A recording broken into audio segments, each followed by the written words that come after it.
ఏమైంది గిడేం చేస్తారు? ఎంత పిలిచిన పలుకుతలేరు.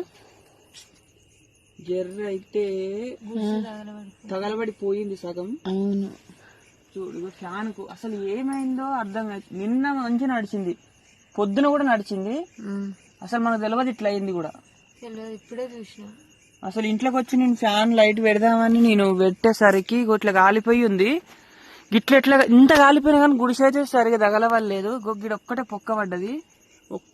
ఇగో ఇట్లా ఒక్కటే పొక్క పడ్డది. అసలు గిట్ల ఎందుకు అయింది? అంత నల్లగా అయింది. కాకపోతే ఇట్లా తగలబడచ్చు. గిట్ల ఎట్లా తగలబడ్డదో అర్థమవుతలేదు. ఇగో ఇట్లా అంతా ఈ బొంత మీద పడ్డది. ఇక